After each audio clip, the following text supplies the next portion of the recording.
Public speaking में सबसे ज़्यादा जिसमें लोगों की जान जाती है ना, वो सवाल जवाब सेशन है। वो कहते हैं ना, आउट ऑफ सिलेबस क्वेश्चन आ गया। आज सवाल का जवाब देना आप पे फर्ज नहीं है। आपको लगता है कि जाकिर नाइक पता होता है क्या सवाल है? स्क्रिप्टेड सवाल है। पब्लिक स्पीकर घबराता कब है? क्वेश्चन आ गया तो मैं कैसे रिस्पॉन्ड करूंगा? टेक्निक्स क्या हो सकती हैं उसकी? जो लोग अपने हाथों का इस्तेमाल ज्यादा करते हैं उनकी बात को ज्यादा समझा जाता है। चार्ली चैपलिन, मिस्टर बीन, ये भी पब्लिक स्पीकिंग है। उसका पूरा जिस्म बोल रहा होता है। चार्ली चैपलिन जब आया टॉकिंग मूवीज में, वो फ्लॉप हो गया, वहीं से वो डिप्रेशन में गया। 3 इडियट्स में हमने देखा था ना कि वो किस तरह से अपने पॉइंटर्स बना के गया था और उसने सिर्फ और सिर्फ रटा मारा हुआ था। जिस तरह चेंज हुआ और उसकी पूरी की पूरी स्पीच चेंज हुई और उसको पता ही नहीं था कि मैं बोल क्या रहा हूँ। एक अच्छा पब्लिक स्पीकर जो है ना, he has to be an amazing actor। Ranveer Singh की हम एग्जांपल अगर लें, उनके एनर्जी लेवल, एक कॉन्फिडेंस अलग ही किस्म का है। वो बात करते हैं, जिस तरह से मिलते हैं, स्टेज पे आते हैं, देखने वाले के अंदर भी एनर्जी आ जाती है। क्यों? वजह क्या है इसकी? माइंडफुलनेस की कोई टेक्निक होती है? This I don't know। अच्छा, आई कांटेक्ट कितना इंपॉर्टेंट है? स्टेज ऊपर क्यों होता है? या टीचर आमतौर पे ऊंचे पेडिस्टल पे क्यों होता है? क्यों? व्यूवर्स, आजकल के दौर में कम्युनिकेशन एक्सट्रीमली इंपॉर्टेंट है। ये एक किस्म की सुपर पावर है ना, जिसके जरिए आप लोगों की अटेंशन ग्रैब कर सकते हैं, उन्हें एंगेज कर सकते हैं और अपनी बात के लिए कन्विंस कर सकते हैं। लेकिन एक रिसर्च बताती है कि हर 3 में से 1 शख्स को पब्लिक स्पीकिंग फोबिया है। आज की वीडियो में हम आपको ऐसी कुछ टिप्स बताएंगे जिससे लोग आपसे बात करना पसंद करेंगे, आपके रिलेशन स्ट्रांग होंगे और अपनी जिंदगी में आप बहुत कुछ अचीव कर पाएंगे और आप लाखों लोगों के सामने कॉन्फिडेंटली बात कर पाएंगे। सर, यूएस में एक सर्वे किया गया जिसमें लोगों से पूछा गया कि आपको सबसे ज्यादा डर किस चीज से लगता है, एंड सरप्राइजिंगली नंबर 2 पे थी डेथ, जबकि नंबर 1 पे थी पब्लिक स्पीकिंग। तो पब्लिक स्पीकिंग क्यों इतनी मुश्किल होती है लोगों के लिए, उनको क्यों डर लगता है और इसको कैसे टैकल किया जा सकता है? इसकी दुश्मन क्या चीजें होती हैं? जब आप स्टेज पे आते हैं ना, हम ये नहीं कह रहे होते कि मेरे पास क्या नॉलेज है, मैं क्या देना चाहता हूँ, मैं क्या बात करना। हम देख रहे होते हैं मेरी बात से सामने वाले ने क्या कहना है, उसका क्या रिएक्शन होना है, ठीक है, वो किस तरह से रिस्पॉन्ड करेगा। अब हम अपने लिए नहीं बोल रहे हैं। जब आप अपने लिए कोई काम नहीं करते हैं, ठीक है, तो हमेशा आपको जो डर होता है वो सामने वाले का होता है। और उसमें कुछ केसेस हैं, 5% टू मैक्सिमम 10% केसेस हैं जिनमें रियल एंग्जाइटीज आ जाती हैं। और वो एंग्जाइटीज किसी भी एज ग्रुप में आ सकती हैं। मेरे एक दोस्त हैं, वो मतलब बहुत आर्मी में बड़े हाई रैंक पे हैं। मतलब ज़ाहिर है, जो हाई रैंक का बंदा है उसको तो पब्लिक स्पीकिंग को इशू ही नहीं होना चाहिए, उसने तो ट्रूप से बात करनी है। कहने लगा, अली मैं सारी जिंदगी मतलब मैं तो जाके एक्सटेम्पोर बोलता था, लेकिन जैसे ही मैं इस रैंक पे आया हूँ तो पता नहीं क्या हुआ, अचानक मुझे स्टेज पे चढ़ते हुए डर लगने लग गया। तो मैंने जब उससे बात की, उसने मुझे तो मैंने पूछा, तो उसका वो डर की वजह वही थी कि यार अब शायद जिम्मेदारी बढ़ गई है तो मेरे स्टेक हाई हो गए। नाउ अगेन वो उसके स्टेक हाई नहीं थे। अब वो इसको ये डर था कि पहले मैं बोलता था तो आम बात थी, कोई नहीं फर्क था, तो जवानों से ही बात कर रहा हूँ ना, लेकिन अब मैं जिनसे बात कर रहा हूँ उनमें सीनियर भी बैठे हैं, जूनियर भी बैठे हैं, मेरी बात को अंडर कैमरा, अंडर स्क्रूटनी देखा जा रहा है। हम बच्चों को शुरू से स्नब करते हैं। पेरेंट्स बैठे होते हैं, जब कोई मेहमान आ जाए, बच्चा अगर बोलने लगे चुप चुप, अब वो क्या है, अंकल क्या कहेंगे, आंटी क्या कहेंगी, लोग क्या कहेंगे, तुमने कैसा मजाक उड़वा दिया हमारा। अब ये सारी हमारी एप्रीहेंशंस हैं, क्योंकि एज एल्डर्स हम ये समझते हैं कि हमें सब पता है। तो हम बच्चे के अंदर से वो जो एक हिस्से इजहार है ना, उसका कत्ल कर देते हैं। ठीक, अब जैसे वो बच्चा बड़ा हो रहा है तो उसको ये पता चल रहा है कि यार लोग क्या कहेंगे, मुंह संभाल के बात करो, इधर ऐसे नहीं बोलना, सोच समझ के बोलना। अब ये सारी चीजें उनके अंदर इंस्टॉल हो रही हैं। अब उसकी, अब ज़ाहिर पब्लिक क्या है, पब्लिक तो लोग ही है ना, वो चाहे आपके अपने रिश्तेदार क्यों ना हो। तो जब आप वहां पे नहीं बोल पा रहे हैं तो आप नेक्स्ट लेवल पे कैसे जाएंगे? जाकिर नाइक आ रहे हैं ना पाकिस्तान में, आपको पता होगा। तो उनकी मैं उस दिन एक पॉडकास्ट देख रहा था, उसमें बड़ी जबरदस्त उन्होंने बात की। उन्होंने कहा कि पब्लिक स्पीकर जो है ना, उसको एक बात समझनी बड़ी जरूरी है। वो जितना मर्जी बड़ा आलिम हो, जितना मर्जी बड़ा पीएचडी हो, ऑन द स्पॉट चीज का याद आना ये रब का करम है, ठीक है। और वो जब उसको ये यकीन हो जाएगा ना कि मैं रब का मैसेज देने जा रहा हूँ, स्पेशली दाई के लिए उन्होंने ये बात की, दाई तो पब्लिक स्पीकर ही है ना, ठीक है, तो वो उसको फिर सोचना नहीं पड़ता, उसकी चीजें निकलती हैं। हमारा इशू ये है, हम ग्लासोफोबिक या हम इवन कुछ लोग फ्रीज हो जाते हैं। बिल्कुल, ठीक है, बिकॉज ये हमारे ब्रेन का एक फंक्शन है। ब्रेन कहता है जब भी कोई खतरा आता है ना, तो हमारा माइंड 2 काम करता है, फ्लाइट या फाइट। तीसरा काम हमें नहीं पता कई दफा, वो है फ्रीज, तो ट्रिपल एफ इसे हम कहते हैं, ठीक है। तो या ब्रेन फाइट करता है तो वो पब्लिक स्पीकर या जो भी होता है उस मसले से निकल जाता है, या ब्रेन फ्लाइट करता है, आपने देखा कि वो लोग स्टेज छोड़ के भाग जाते हैं, ये भी आपने देखा होगा हम कि नहीं मैं नहीं कर पा रहा। तीसरा होता है फ्रीज होना, मैं भी फ्रीज होता हूँ सर, समीरा आज भी फ्रीज होता हूँ। ये मेरे ब्रेन के 3 नेचुरल काम है। मैं आज भी, अभी आपकी पॉडकास्ट शुरू होने से पहले मैं आ रहा था तो मेरे पेट में गुड़गुड़ हो रही थी। अगर ये गुड़गुड़ ना हो तो मैं अच्छा परफॉर्म नहीं कर सकता। अच्छा, ये मेरी मोटिवेशन है, ये मुझे बताती है कि अच्छा यार कुछ होने वाला है, ठीक है, मेरे केमिकल्स जो है वो कुछ बॉडी में ऐसे आ रहे हैं कि अभी अब मुझे एक्साइटमेंट आने वाली है, ठीक है। नाउ अब होता क्या है कि कुछ लोग उस गुड़गुड़ पे फ्रीज हो जाते हैं, फ्रीज होके फिर वो फाइट की बजाय फ्लाइट मोड लेते हैं, ठीक। Now all you need to do is find your trigger. क्या चीज है जो मुझे फाइट कराएगी, क्या मुझे फ्लाइट कराएगी, और मैंने जब फ्रीज होना है तो फिर मुझे क्या करना है। तो जब आप ये अगेन, ये चीज सारी टेक्निक्स हैं, ये सीखी जा सकती हैं, ठीक है। Public speaking is the easiest and the most easiest, I'm using again the word, thing that you can do in public. अच्छा, टेक्निक्स क्या हो सकती हैं उसकी? टेक्निक्स तो बहुत बेतहाशा है। देखो सबसे पहले एक चीज क्या है, मैंने अभी आपसे एक बात की कि जब हम इस कंडीशन में आते हैं तो हमारा क्या होता है, हमारा ब्रेन फ्रीज होता है। अगर ब्रेन फ्रीज हो जाए उसका मतलब क्या है कि उसके अंदर किस चीज की कमी आ रही है, इमीडिएटली ऑक्सीजन की, राइट। तो सबसे पहले हम इसे कहते हैं 3 ब्रेथ टेक्निक, ठीक है। आप, अच्छा ये मैं तब बता रहा हूँ जो आपने पहले होमवर्क किया हुआ है, आपकी प्रिपरेशन अगर ठीक है, आपको पता है कि यार मैं रैंडम बोलूंगा, ठीक है, या मैं सिस्टमैटिक बोलूंगा, या मेरे पास पॉइंटर्स हैं, मतलब मुझे कोई ना, अब जैसे हमारे, मैं आपको उसकी मिसाल देता हूँ, हमारे एक सीनियर थे, खिजर भाई उनका नाम था। जब हम 8वीं में असलमदाल गए ना, तो वो ओल्ड सेकेंड ईयर हमारी थी, जो निकल रहे थे वहां से, तो डिबेटिंग कंपटीशन था। अच्छा, सब लोग अपने अपने कागज लेकर आए हुए थे। वो जब ऊपर चढ़े ना तो उन्होंने एक रुमाल पकड़ा हुआ था, उस रुमाल में 6 गिरें थी, 3.5 मिनट की स्पीच होती थी। तो उन्होंने कहा कि जी मैं आज सोचा मैंने कि मेरे 5 साल गुजर गए हैं, मैं हमेशा कागज लेके आता हूँ, आज मैं देखता हूँ मेरे दिमाग की गिरें खुली हैं या नहीं। तो जब मैंने पहली गिरा खोल रहा हूँ तो मुझे उन्होंने टॉपिक पे बात की, दूसरी गिरा मुझे ये बता रही है, तीसरी गिरा मुझे ये बता रही है, मतलब उन्होंने ना पूरी स्पीच अपनी हर गिरा के साथ एक, अब ये उन्होंने मजे मतलब रुमाल पे जब गिरा खोलते तो लिखा हुआ था कि मैंने किस टॉप पॉइंट पे बात करनी है, वहाँ पे भी पॉइंटर्स लिखे हुए थे, पर वो उन्होंने बताया इस अंदाज से कि हम ऑडियंस सारी बैठ के इसी पे ही महसूस हो रहे थे कि यार ये तो भाईजान गिरा खोल रहे हैं, हम भाईजान कहते हैं ना कॉलेज में, ये तो गिरा खोल रहे हैं, ठीक है। तो ये एक नई चीज थी ना। मैंने उनसे बाद में पूछा, मैंने कहा यार आपने ये क्यों किया, कहने लगे यार अली के कागज के ऊपर से बोल बोल के ना मुझे कभी प्रॉब्लम नहीं हुई थी, ये मुझे पता था कि मेरी कॉलेज की आखिरी स्पीच है and I was very emotional, तो I wanted to do something different to distract my own mind so that I can perform the way I want to perform. Everybody knows that I'm a performer. Now, एक performer जो कि regular speaker था, उसकी ये हालत थी, उसने उसके लिए ऑल्टरनेट ढूंढा, ठीक है। सो इसी तरह मैं बता रहा हूँ 3 ब्रेथ जो टेक्निक है, आप हम लोगों को असल में सांस भी नहीं लेना आता। अभी मैं अगर आपसे कहूँ एक लंबा सांस लें, आप लेना कैसे लेंगे? और चलो आपने फिर भी सीख लिया, क्योंकि ये टेक्निक मुझे आती है आती है फिर ठीक है, मैं मेजॉरिटी लोग तो पता करते हैं हाँ, ये लंबा सांस नहीं है, ठीक है ना, आपने रोकना भी है, एग्जैक्टली पॉज देना है। 3 सेकंड आपने अंदर लिया, 1001, 1002, 1003, 3 सेकंड रोका और फिर उसको 5 सेकंड में निकालना है। 3-3-5 की ये टेक्निक है, ठीक है। 3 इन 3 स्टॉप 3। अच्छा, अब इससे क्या हो रहा है, जब आप इन कर रहे हैं तो जो ऑक्सीजन है, ब्लड फ्लो है, वो कहाँ जा रहा है, जहाँ पे आपको ब्रेन को कामनेस होनी है, उसको काम करने के लिए इस्तेमाल हो रहा है।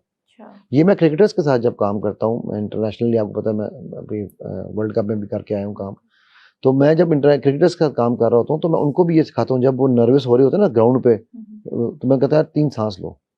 अब वो 3 ब्रेथ जो है वो आपको पूरी ऑक्सीजन एंड ब्लड फ्लो आपके ब्रेन को काम डाउन करने में लगाता है, ठीक है। ये आपने स्टेज पे चढ़ते हुए आप करके जाएं। अच्छा, मैं एक आपको टेक्निक बताऊंगा जो मैं टेक्निक यूज करता हूँ, आपने हंसना मना है लेकिन, ठीक है ना, बिल्कुल नहीं हंसना। मैं जब 6 साल का था ना, मैंने अपनी पहली स्पीच की थी, रबीउल अव्वल के महीने की स्पीच थी, ठीक है, नबी पाक सल्लल्लाहु अलैहि वसल्लम की ज़ात पे स्पीच थी, और उसका पहला शेर था कि मोहम्मद से वफा तूने तो हम तेरे, ये जहाँ चीज़ है क्या लौहो कलम तेरे। अच्छा, मैं उसकी जब प्रैक्टिस कर रहा था ना, तो प्रैक्टिस करते तो मैं शेर था, वो एक सीनियर थे हमारे, मैं उस वक्त मैं दायरा केजी में था तो वो मैट्रिक में थे, तो उनके घर पे प्रैक्टिस हो रही थी।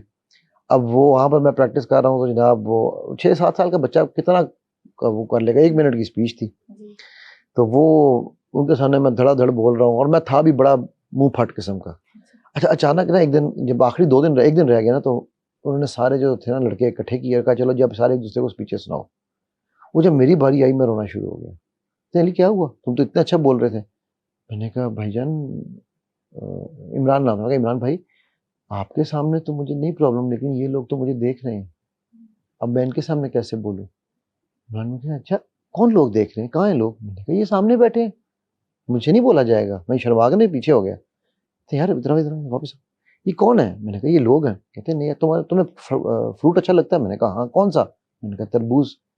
कहते अच्छा मेरी आंखों से देखो, ये तुम्हारे सामने तरबूज पड़े हुए हैं, इनके सर पे एक डंडी है सब्ज रंग की, तुमने उस डंडी को देखना है, अब बोलो। जब मुझे इन्होंने आंखें बंद करा के ना विजुअलाइज कराया, और मैं आपको मजे की बात बताऊं, मेरे व्यूअर्स नाराज नहीं होना मुझसे, मैं आज भी तरबूजों से बात कर रहा हूँ। मैं आज भी जब पब्लिक स्पीकिंग करता हूँ, मैं वो डंडियां देख रहा होता हूँ कि किस डंडी से में हरापन है, मुझे उस डंडी के साथ कनेक्ट होना है। तो अब ये बज़ाहिर अगेन कुछ लोग कहेंगे यार ये अजीब सा मजाक है, ये क्या बात कर दिया आपने, हमें तरबूज बना दिया। हाँ। लेकिन ये हर एक की टेक्निक है। हम इसको इसकी डिफरेंट टेक्निक्स हैं। हम रेड ट्रैफिक लाइट सिग्नल भी दिखाते हैं कि भाई आप रेड लाइट समझ लो कि सामने रेड लाइट्स लगी हुई हैं या ट्यूब लाइट्स लगी हुई हैं, आप कुछ भी डिफरेंट टेक्निक्स हमको बताते हैं, हम विजुअलाइजेशन भी कराते हैं। मुझे फ्रूट के साथ मजा उस वक्त आया था 6 साल की उम्र में, आज 50 के बाद भी मुझे फ्रूट के साथ मजा आता है कि यार ये ठीक है सामने फ्रूट्स ही पड़े हैं।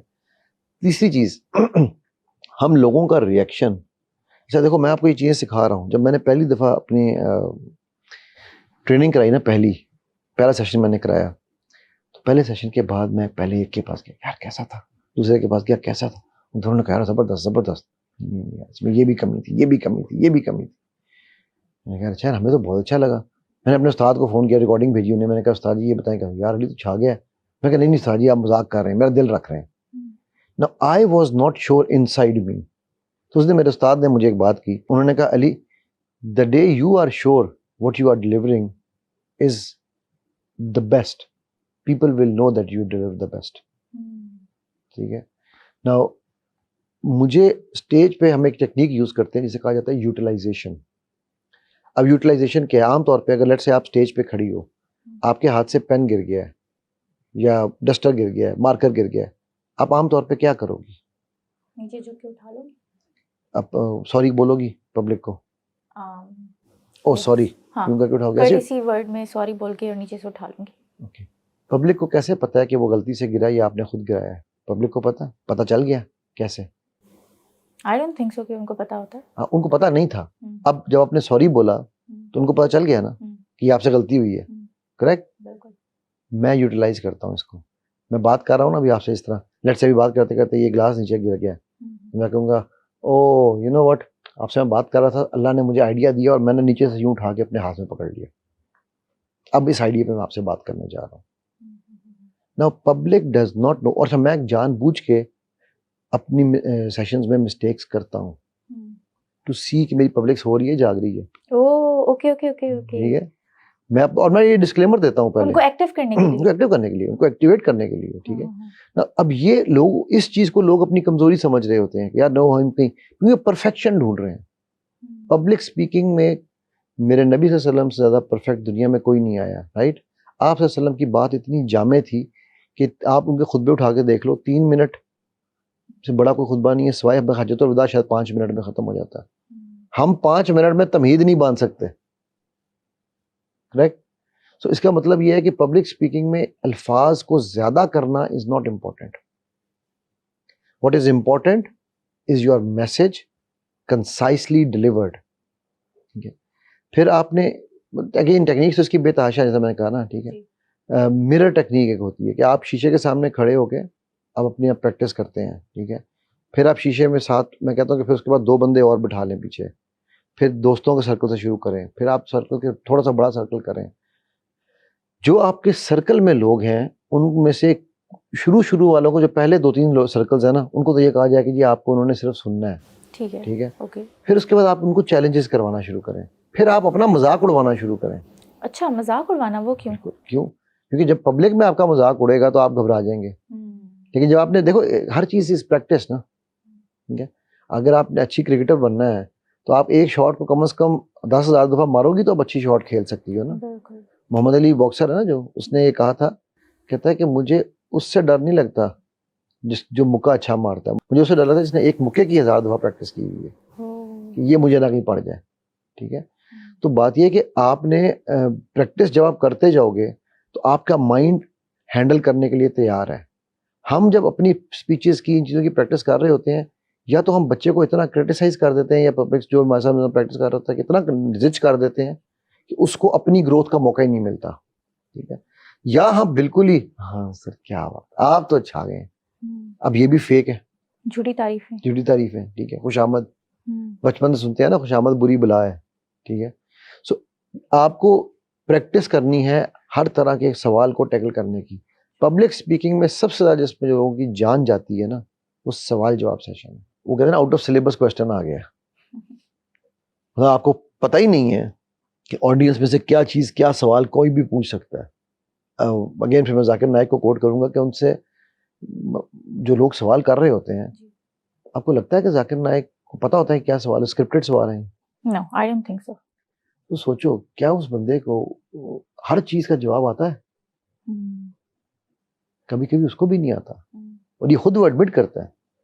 वो कहता है कि मैं फिर एक टेक्निक यूज करता हूँ, और ये टेक्निक मेरे नबी सल्लल्लाहु अलैहि वसल्लम की टेक्निक है। वो कहते हैं मैं टेक्निक ये यूज करता हूँ कि मैं हर सवाल को 100% रिपीट करता हूँ। अच्छा, अब क्यों रिपीट करते हैं? अल्लाह के नबी सल्लल्लाहु अलैहि वसल्लम भी ऐसे ही किया करते थे। अब जब उनसे कोई लोग उनसे बात करते थे तो उस बात को उनको रिपीट किया करते थे। आज हम पब्लिक स्पीकिंग में ये जो है कम्युनिकेशन स्किल्स में ये पढ़ाते हैं, to be a good communicator first repeat what the person is saying. उसके 3 फायदे हैं। नंबर 1, आपको खुद क्लैरिटी मिलती है कि यार मैंने बात सही समझी। नंबर 2, वो बंदा आपको बताता है यार आपने मेरी बात गलत समझी है, ठीक है। नंबर 3, जिसका लोगों को नहीं पता, ब्रेन लाइक्स सिमिलैरिटीज। जब मैं समीरा के एग्जैक्ट वर्ड्स अपने उसमें से कोट कर रहा हूँ, समीरा का ब्रेन, यार ये बंदा मेरी तरह सोचता है, मेरी बात समझ सकता है। हम आमतौर पर कैसे शुरू, नहीं नहीं नहीं नहीं आपको नहीं पता, आपको नहीं पता, तो पहले ही एक बैरियर लगा देते हैं, ठीक है। तो शेख जाकिर नाइक भी कहते मैं उसको रिपीट करता हूँ क्वेश्चन को, उससे मुझे क्लैरिटी हो जाती है कि मुझे सही समझ आया है, और वो बंदे अगर वो गलती होती है तो वो बंदा रिपीट करके मुझे ठीक कर देता है। सुनते हैं ना कि ऑडियंस जो कह रही है वो रिपीट करते आपने यही सवाल किया है ना, एग्जैक्टली, मैं सही समझाऊंगा? कहते हैं नहीं नहीं सर मैंने ये सवाल किया, ये सवाल तो कहते हैं अच्छा तो आपने ये सवाल किया है, ठीक है, इसका जवाब मेरे पास ये है कि ये एग्जैक्टली, ओके। और वो उनका तो वो स्टाइल है ना, well brother asked a very good question, ठीक है। तो अल्लाह ताला उनके लिए आसानियों का मामला करे, ठीक है। तो अब वो कहते हैं दूसरा जो काम उसमें वो करते हैं, दूसरा काम उसमें उनको ये फायदा हो जाता है कि उनको अपनी सोचें, अपनी थॉट्स गैदर करने का मौका मिलता है, ठीक है, टाइम मिल जाता है, टाइम मिल जाता है। अब वो रिपीट सवाल कर रहे होते हैं, लेकिन उनका कंप्यूटर पीछे चल रहा होता है कि मुझे इसका जवाब कहाँ से। और तीसरा यहाँ पर फिर अल्लाह का करम आता है कि वो राइट आंसर राइट टाइम पे उनके माइंड में अल्लाह डाल देते हैं। कई दफ़े ऐसी एनालॉजीज हैं जो बंदा सोचता है, मतलब मेरे साथ भी कई दफ़ा इतना होता है, यार मैं चाहे मैं उस्ताद हूँ कुछ हूँ, मेरे पास हर सवाल का जवाब नहीं है। अच्छा, एक और चीज़ यहाँ मैं बताऊँ, जो पब्लिक स्पीकर्स है ना, उनके लिए मेरा ये मशवरा है, हर सवाल का जवाब देना आप पे फ़र्ज़ नहीं है उसी वक्त। बहुत दफ़ा मैं खुद ऐसे करता हूँ कि मैं अगर मुझे नहीं आता ना जवाब, मैं कहता हूँ यार brilliant question, let's park it and I will get back to you with the answer. इसमें कोई शर्म नहीं है ये मानने में कि मेरे पास इस वक्त जवाब नहीं है। हम शर्माते हैं क्यों? क्योंकि हमारा ये इमेज ये होता है, मेरा अपने बारे में इमेज ये है कि मेरा इमेज खराब हो जाएगा अगर मैंने जवाब ना दिया, और उसी चक्कर में हम गलत जवाब देते हैं। और जैसे कहते हैं ना पंजाबी में, बोंगियां मार रहा है, वो नईम बुखारी का एक स्टाइल है ना, कहते हैं बोंगियां मार रहा है, ठीक है। तो वो जब बोंगियां मार रहे होते हैं ना, वो अगेन ये वो चीजें हैं जो फिर हम पे फियर डालती हैं कि अच्छा मैं बोलूं ही ना, मैं ऊपर लोगों के सामने कैसे बोलूं। और अब देखो, मैंने अभी तक जितनी भी चीजें बताई, चाहे वो ठीक करने की टेक्निक्स हैं, चाहे वो फियर्स हैं, इनमें से कोई चीज रियल लगी है आपको कि यह वाकई ऐसे है? कोई है चीज रियल? ये एग्जिस्ट नहीं करते, एक फोबिया है। एग्जैक्टली, ठीक है। एक ये फोबिया भी मैं तो कहूँगा एक्सट्रीम वर्ड है। ये बेसिकली सेल्फ। अच्छा चलो मैं आपसे एक सवाल पूछता हूँ आज, और सवालों को मजा आता है ना, वो कहता है ना मौलवी को और स्पीकर को माइक नहीं देना चाहिए, वो चुप नहीं करता, तो मैं दोनों ही हूँ, स्पीकर भी हूँ मौलवी भी हूँ। सवाल यह है मेरा आपसे कि अल्लाह सुब्हान तआला ने हर ज़ीरू को दो खौफ दे के पैदा किया, जानती है कौन कौन से खौफ हैं? रिस्क। चलो मैं आपकी जिंदगी आसान करता हूँ। क़यामत वाले दिन क्या फूका जाएगा? शोर। शोर क्या है? लाउड साउंड, तो ऊंची आवाजों का, फियर ऑफ लाउड साउंड्स। क्योंकि अगर अभी मैं आपके कान में जोर से चीखूं तो आपके कान का पर्दा फट के, शरियाने फट के, दिमाग में आप मतलब ब्रेन हेमरेज हो सकता है आप, ठीक। क्योंकि इस जिंदगी की प्रोटेक्शन, अच्छा अब आप ये कहोगे जी तो मौत का खौफ तो मैंने कहा है ना, ये जिंदगी की प्रोटेक्शन हम पे फर्ज है, चे जाए कि हम अल्लाह के रास्ते में जिहाद कर रहे हैं या किताल कर रहे हैं, बल्कि मैं ये कहूँगा, ठीक होगी, वहां पे हम फिर निडर हो जाते हैं ना। उसके अलावा इस जिंदगी की प्रोटेक्शन हम पे फर्ज है। अपनी तभी खुदकुशी हराम कही गई है ना, ठीक। सेकंड है फियर ऑफ हाइट्स। अगर कोई बंदा हाइट से गिरता है तो उसके बचने के चांस नहीं है, तो उसका अगेन ये हराम मौत हो जाएगी उसकी, ठीक है। तो ये दो मेन फियर, बाकी जितने भी फियर्स हैं, जितने भी फोबियाज हैं, they are self inflicted, self crafted, self designed, self maintained, इसके अलावा कुछ नहीं है। तो जो चीज आपने खुद बनाई है ना, उसको आप खुद ही ठीक भी कर सकते हैं। ये ऐसा कुछ नहीं था, आप बचपन में दोस्तों ने आप बात कर रहे थे, मजाक उड़ाया, आपके माइंड में बैठ गया कि मैं लोगों में बात करूंगा तो मेरा मजाक उड़ेगा। Energy flows where attention goes. जब आप सोचोगी कि मजाक उड़ेगा तो मजाक उड़ेगा। अच्छा, उस सब की चीज़ों की करने की टेक्निक्स है ना, जैसा मैंने आपको यूटिलाइजेशन की टेक्निक बताई है।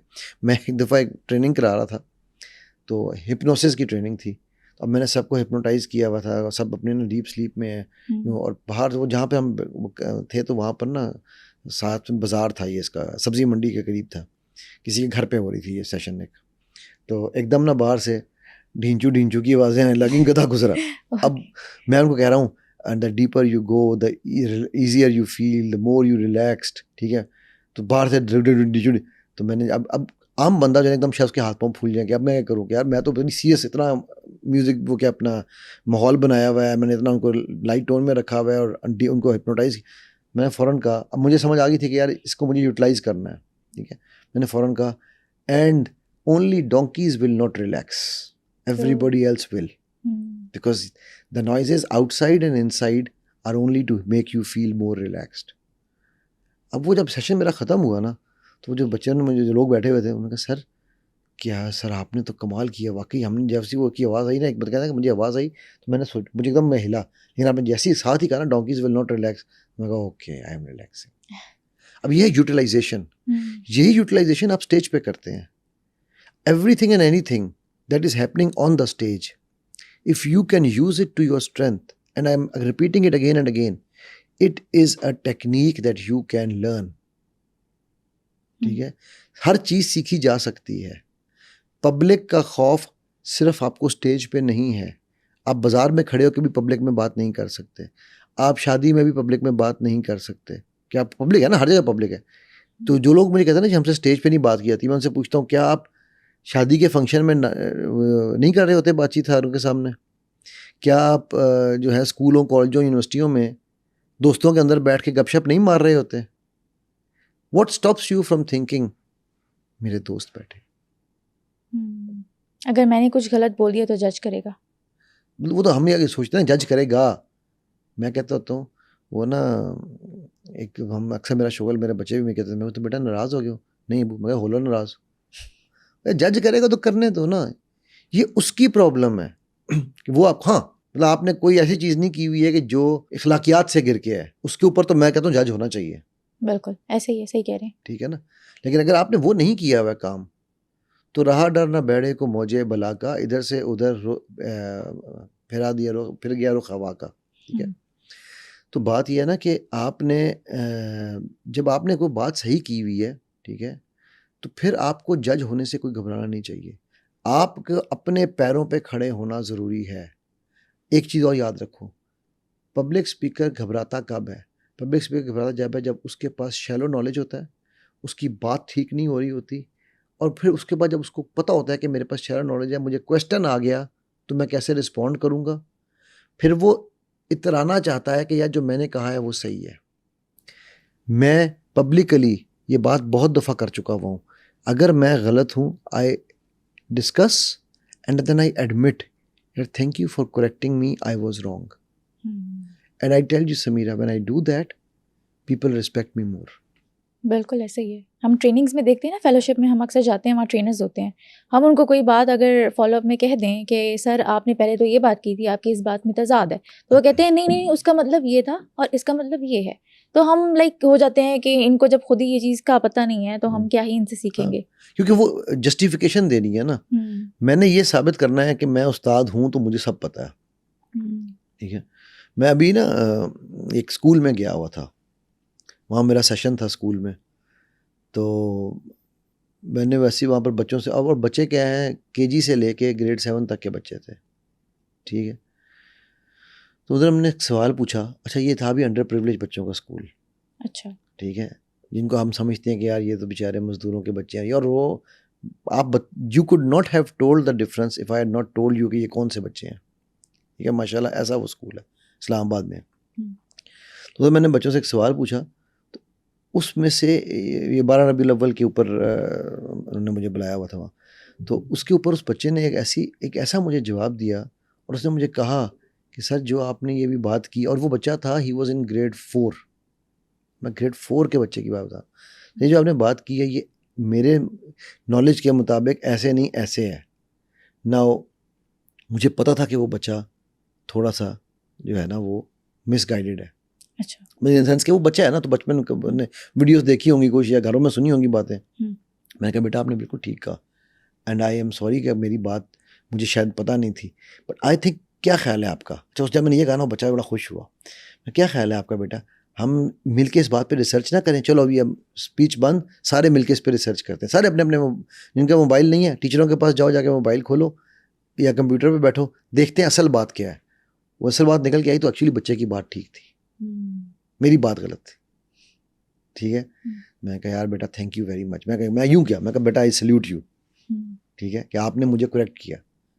सो व्हाट, मैं इंसान हूँ, मैं भूल सकता हूँ, गलती हर इंसान से गलती हो सकती है। So as a public speaker अगर आप ये बात समझ लेना कि मुझे गलती पे माफ़ी मांगने पे, या मुझे वो आजकल एक हमारे यहाँ पे जो कहते हैं ना रजू करने में कोई हर्ज नहीं है। ठीक है, वो बड़ा इम्पोर्टेंट है। हम गलती करके उसको मानना नहीं चाहते। अच्छा, अब ये सारी वो चीज़ें हैं जो खौफ आपको पब्लिक स्पीकिंग में डराते हैं कि अगर मुझसे गलती हो गई तो बेहतर मैं बोलूँ ही ना। हाँ। ठीक है, फिर एक और भी चीज़ है यहाँ पर समीरा, मुझे एक बात बताऊँ, हम पब्लिक स्पीकिंग सिर्फ अल्फाज से करना चाहते हैं, दिल से नहीं करते। नहीं, दिल के अलावा आपको एक याद होगा, एक बड़ा मशहूर एक्टर था चार्ली चैपलिन, क्या वो बोलता था मूवीज में? म्यूट, बिल्कुल म्यूट मूवीज। मिस्टर बीन कितना बोलता है, ये भी पब्लिक स्पीकिंग है। उसका पूरा जिस्म बोल रहा होता है, उसकी पूरी बॉडी बोल रही होती है, उसका पूरा फेस बोल रहा होता है। ठीक है, चार्ली चैपलिन जब आया टॉकिंग मूवीज में वो फ्लॉप हो गया, वहीं से वो डिप्रेशन में गया। ठीक है, क्योंकि उसने अपनी कोर छोड़ दी। उसकी कोर थी उसकी बॉडी लैंग्वेज, उसके एक्ट्स। ठीक है, अब पब्लिक स्पीकर जो है, आपने कभी टेड टॉक्स देखी हैं आपने, पता क्या होती हैं? हाँ जी। एक रिसर्च हुई थी टेड टॉक्स के ऊपर, साइंस ऑफ पीपल वाले हैं यूएस में, बॉडी लैंग्वेज जहाँ से इंस्टीट्यूट है, जहाँ से मैंने भी किया हुआ पब्लिक बॉडी लैंग्वेज। तो उन्होंने टेड टॉक्स पे एक रिसर्च की थी। अब मैं आपको बड़ी इंटरेस्टिंग रिसर्च बताने जा रहा हूँ ये, और फिर मैं आपको बताऊंगा ये सीरत में हमें कैसे मिलती है। उस रिसर्च के मुताबिक 18 मिनट की, 13 से 18 मिनट की होती है एक टेड टॉक। ठीक है, जो लोग अपने हाथों का इस्तेमाल ज़्यादा करते हैं, ठीक है, उनकी बात को ज़्यादा समझा जाता है, उनको ज़्यादा इफ़ेक्टिव समझा जाता है। अच्छा, अब उन्होंने रिसर्च ये की कि कितने लोग हैं जिनकी जो टेड टॉक्स हैं मिलियन हिट से नीचे गई हैं। तो उन्होंने देखा कि जिनकी 18 मिनट में 200-250 से कम मूवमेंट्स हैं, उनकी जो वीडियोस है ना वो 500,000 से ऊपर कम ही जाती हैं। जिन लोगों की 250 से 450 मूवमेंट्स हैं, ठीक है, उनकी मिलियन हिट्स तक जाती हैं। एंड जिनकी मूवमेंट्स 450 से प्लस हैं, body language non verbal communication में जिनकी मूवमेंट्स ज़्यादा हैं, उनकी वीडियोस मिलियन हिट्स प्लस जाती हैं। अब आप ये देखो, मैं क्या कहा, सीरा से किस तरह अल्लाह के नबी सल्लल्लाहु अलैहि वसल्लम used to use his hands a lot to express. 1 2 ये भी आप किया करते थे। यू वुड ड्रॉ, छड़ी पकड़ी, जाबिर के साथ फिर रहे थे, कुछ बताने लगे तो उन्होंने छड़ी से पूरा उस पे रेत पे ड्रॉ करके दिखाया, ठीक है। बात करते हुए कहते थे मैं तुम लोगों को बता ना दूं, ठीक है। हाँ। किसी को पॉइंट करना हो तो ऐसे नहीं करते थे, ऐसे करते थे। नाउ यू सी ये वो चीज़ें हैं जो कि पब्लिक स्पीकर को समझनी ज़रूरी है कि आपके अल्फाज ही सिर्फ मैटर नहीं कर रहे, आपका अंदाज उससे ज़्यादा मैटर कर रहा है। अभी मैं अगर आपसे ये बात कर रहा हूँ और मैं कहूँ समीरा मैं आपको आज पब्लिक स्पीकिंग सिखाऊंगा, मैंने बिल्कुल नहीं बोलना, और मैं आपको बताऊं एक अच्छा पब्लिक स्पीकर ऐसे ही बात किया करता है। अभी क्या होना शुरू हो गया, अबे या अल्लाह ये क्या हो रहा है, हाँ, ये कौन सा रोबोट बैठ गया, ये कौन सा रोबोट बैठ गया। हाँ। और आप देखोगी कि अक्सर जो लोग पब्लिक स्पीकिंग के डर वाले होते हैं ना, वो जब स्टेज पे आते हैं उन्होंने कागज रखा होता है, ऐनक पहनी होती है, और वो ऊपर गर्दन उठा के भी नहीं देखते कि सामने 3 इडियट्स में हमने देखा था ना कि वो किस तरह से अपने पॉइंटर्स बना के गया था और उसने सिर्फ और सिर्फ रट्टा मारा हुआ था, जिस तरह चेंज हुआ और उसकी पूरी की पूरी स्पीच चेंज हो गई और उसको पता ही नहीं था कि मैं बोल क्या रहा हूँ। एग्जैक्टली, ठीक है। नाउ अब बात यह है कि नॉलेज होना इज वन एस्पेक्ट, नॉलेज की डिलीवरी होना is another thing. So knowledge अगर लिया जा सकता है तो डिलीवरी भी सीखी जा सकती है, ये पॉइंट है। मतलब आप अपने बॉडी लैंग्वेज के थ्रू भी बहुत सी चीजें कम्युनिकेट कर सकते हैं। बिल्कुल। मसलन silence is a very powerful body language. Silence भी एक मैसेज ही है, बहुत बड़ा मैसेज है। अल्लाह के नबी सल्लल्लाहु अलैहि वसल्लम used to use that a lot, ठीक है। अब अक्सर हमें मौका मिलता है कि आप सल्लल्लाहु अलैहि वसल्लम खामोश हो गए, वो खामोशी जो है ना वो एक पूरा मैसेज है। मैं एक दफ़ा, मुझे याद आया वाक़या, मैं ना एक दफ़ा एक यूनिवर्सिटी में, दुबई की बात है, सेशन करा रहा था, तो उन्होंने मुझे कहा 1:15 बजे आपने सेशन ख़त्म करना है। तो 12:55 पे उनके जो डीन थे ना वो मेरे पास आए और कान में कहा कि सर वो असल में ना आज कुछ सिचुएशन चेंज हो गई है, तो 1 बजे बसें निकलेंगी, 5 मिनट है, आप ख़त्म कर दें सेशन। मैं यहाँ भी तो मैंने क्वेश्चन आंसर नहीं लिए, कहता सर कुछ भी करें बस प्लीज़। मैं कहा अच्छा चलो ठीक है। मैंने उसी वक्त कहा, मैं कहा यार बच्चों आप लोगों की बसें निकलनी है, तो मेरा ख्याल है हम डिस्कशन को यहाँ ख़त्म करते हैं। एंड आप में जितने लोग बैठे हुए हैं, तकरीबन कोई 150-200 बच्चा बैठा था। मैंने कहा please anybody wants to ask me a question. ये समझ आया मेरा क्या कहा मैंने, कि खामोश हो जाए। तो कोई सवाल आपके ख्याल से आया होगा? Now this was my non verbal method of telling them सवाल पूछना मत, क्योंकि टाइम नहीं है अब, ठीक है। अब देखो कि मैंने उनको ये नहीं कहा कि सवाल मत पूछो, all I said was anybody who has a question. हालांकि मुंह से आप वर्ड्स वही बोल रहे हैं, लेकिन आपका बॉडी लैंग्वेज एक मैसेज दे रहा है कि कोई सवाल मत करना। नहीं, और देखो ना सवाल भी मैं anybody who has a question please. अब इसका मतलब है कि भाई चुप कर जाओ, ठीक है। अब इसके दो मानी है ना, एक है क्वेश्चन है तो प्लीज बताओ, और एक है कि चुप कर जाओ। सो आपकी इतनी ज्यादा नॉन वर्बल कम्युनिकेशन इतनी ज्यादा पावरफुल है बिकॉज ये 93% है। सिर्फ कि आपका पोस्चर क्या है, आप किस तरह से खड़े हो, झुक के बात कर रहे हो या स्ट्रेट बैठे हो आप। 55% आपकी बॉडी लैंग्वेज है, डॉक्टर मेहराबियन की रिसर्च है ये, ठीक है। 38% आपकी टोनैलिटी है, आवाज का उतार चढ़ाव, पिच, टोन, टेम्पो, कभी कभी आपको मोड, हर चीज चेंज करनी पड़ती है, पेस भी चेंज करनी पड़ती है, पॉज बड़ा मैटर करता है। बिल्कुल। एक अच्छा पब्लिक स्पीकर जो है ना, he has to be an amazing actor, ठीक है। अभी मैं आपसे बात कर रहा था तो मैंने आपको क्या बोला था यार, हम पख्तों में भी बात कर सकता है। अब मैं पश्तो मुझे नहीं आती है, मैं जब हल्की बात करते करते बीच में हल्का सा यूं टच दे देता हूँ, ठीक है। कोई मेरे सराइकी दोस्त बैठे होते थे, मैं कहता हूँ बे ऐसे ही फ्रेंच बुलेंदे हो, ठीक है। अब मैं इस तरह के जोक्स बीच में मार देता हूँ, हाँ। उससे होता है कि पब्लिक वैसे ही जो है ना कनेक्ट हो जाती है, आइस ब्रेकिंग हो जाती है, आइस ब्रेकिंग।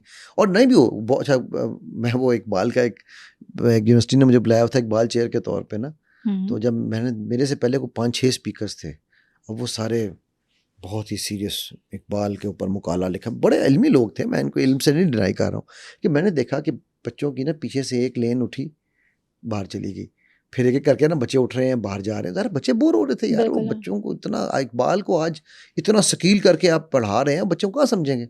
जब मेरी बारी आई तो मैंने क्या स्टेज पे आती, मैं कहा भाई ये हु का आलम क्यों है, इकबाल पढ़ रहे हो या मरसिया पढ़ रहे हो।